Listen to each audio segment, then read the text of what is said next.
5 signs you're avoiding intimacy is today's topic.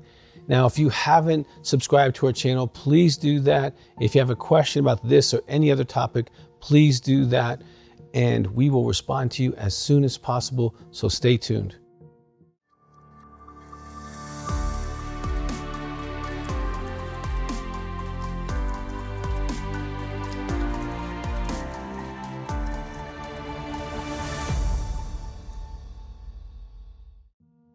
Well, today's topic is 5 signs that you're avoiding intimacy. Now, if you're watching this, you're probably in a relationship with someone who's avoiding intimacy, as well as maybe someone who's avoiding intimacy. So I'm going to try to balance that conversation. But if you're avoiding intimacy, okay, you probably have a history of short-term relationships. Just think through your relationship history. If they all end in 3 months, 6 months, or less than a year, you're avoiding intimacy, the kind of intimacy where your heart really needs to show up. You can do the entertainment, you can do the surface relationship, but when it comes to really showing up with your heart, you avoid that. There's something about really opening up to someone, that vulnerability, and you might be just simply afraid of being vulnerable. The second reason that you could possibly be avoiding intimacy. Now, we probably should talk about what intimacy is. Intimacy is, intimacy. It is me opening up my spirit, soul to you, trusting you with my heart, trusting you with my life, trusting you even with possibly things I haven't told anyone. Okay, I feel safe with you. Well, the second reason might be the fear of rejection.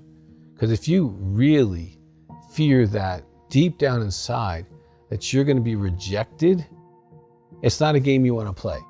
It's kind of like being on the team that every time you go out on the field or court, you're going to lose. So after doing that for a season, you don't want to go back out and play. And maybe you have been rejected, or maybe you've really never taken the chance to be accepted. But the fear of being rejected, the fear that if I get in a relationship with this person, they're going to push me away at some point. I've never had a relationship last. No one wants to really marry me. There's no relationship for life. It's all a scam. And so you believe some lies to rationalize why you can't be all in, because you're really afraid of being rejected.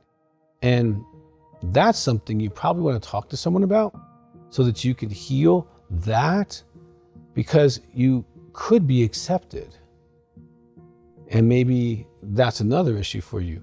But there is relationships where you can be accepted, known, you're imperfect, they're imperfect.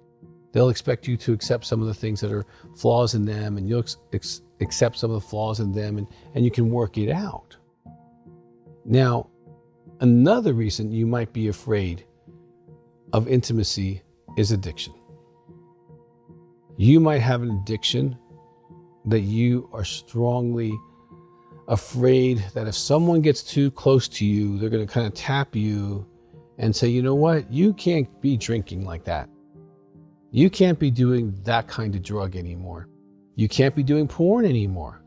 You can't be seeing other people and using them like sex toys. You can't be working 70 hours a week. And you don't want someone in your life telling you what you can't do. You don't want someone dealing with your little pile of, this is how I medicate my life, this is how I've always medicated my life, so I don't want someone coming in unless they share that addiction. Like if we're both alcoholics, that's great. We'll both go to bars and get drunk until 2 o'clock in the morning and get up at 5 and go to work. Like maybe that'll work. But someone who doesn't have your addiction, you're not going to necessarily want to be intimate with, because you don't want your addiction to be threatened. Now, if you have an addiction in your life, you've tried to stop, you can't stop, you've had consequences, you go through withdrawals if you don't have it, and you have some of the symptoms of addiction, you could Google those. You might want to address that, because it's going to keep you from intimacy. Because if your addiction is where you're intimate, if your addiction is where you're safe, if addiction is where you feel strong, then you can live a life alone with your addiction. And addictions can take you out from relationships, out from functioning with intimacy. And so that could be simply a reason that you're avoiding intimacy. Now, Another reason is secrets. And I'm not talking about good secrets. I'm talking about secrets of things you've done or things that have been done to you. Some people who've been raped or sexually abused, men or women, they really are afraid of intimacy because that kind of trauma really did some damage. Now, I'm a survivor of sexual abuse. I understand that. It can really damage you. But I'm also someone who's done healing and had successful intimate relationships. And so I know you can do that. But if you have a secret, especially related to sexual abuse or rape or trauma like that, or you've done something very sexual or otherwise that you're very ashamed of, and you have a secret like that, you're going to want to get some professional help and deal with that. Because as long as you don't deal with it, it's going to keep you from intimacy. And so it's radically important that you reach out for help. You can call our office, 719-278-3708, and get some help with sexual trauma, or if you've been raped, or if you have some other deep secret, okay? And get moving in the right direction, because that secret can sideline you from relationships because you really don't think, you're really worthy of a relationship. You're going to have what we're going to talk about next. You're going to struggle with that belief system. And so this is a real big issue. I mean, 1/3 of women, 15% of men have these kind of secrets. And I've worked with people for over 35 years, and I can tell you how many hundreds of men and women. I was the first person they told, because I asked them, how old were you when your first sexual encounter, and how old was the other person? If there was like years of difference, you were sexually abused, whether it was a man or a woman. A man that was, 16 and she was 30 was sexually abused. He didn't get lucky. All right. And so these secrets can be a problem for you. Now, the next thing is a belief that says, if you really knew me, you wouldn't love me.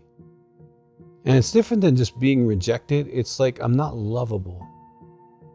It's like, I got things in my life or my heart or my history or my family of origin that if you really knew, you would be so repulsed by me that you wouldn't love me. Because I am repulsed by me. Whether I did it or it was done to me, whatever the reason, I've come up with this belief, and I really, really, really believe it, that I am unlovable.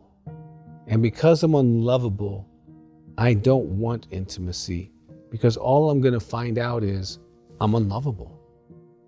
And because I believe that, I keep setting up relationships to fail, because I don't want to get to that place where we talk about stuff that I'm uncomfortable with and that I've rejected myself. So if you've rejected parts of yourself, this could be a significant reason as to why you are not wanting to engage in intimacy. So if you're struggling in any of these, okay, or if you have, there are psychological disorders, schizoid personality, if you have intimacy anorexia, Google that. When you get into a relationship, you withhold, you're busy, you blame, you criticize, you push people away. There are lots of reasons, even depression or some other things could cause you to want to avoid intimacy. We could have easily made a list of 10 or 20 or 30 here. But these are some of the ones that I see happen in my office a lot. If you are struggling and you haven't figured out what's going on, I really strongly encourage you to talk to somebody and find out. You deserve intimacy, you deserve to be loved, you deserve to be known, and there is probably someone out there that would really enjoy being with you and connecting with you and loving you and having a romantic relationship and all the benefits that go with that. So I hope this has been helpful. If you need help, reach out. If you haven't subscribed, please subscribe. If you have a question about this, please just put it in the box and we'll get back to it as soon as possible. So thank you for being with us today. And there's lots of things we talk about. So if you subscribe, you'll be notified, and check out other topics. Have a great day.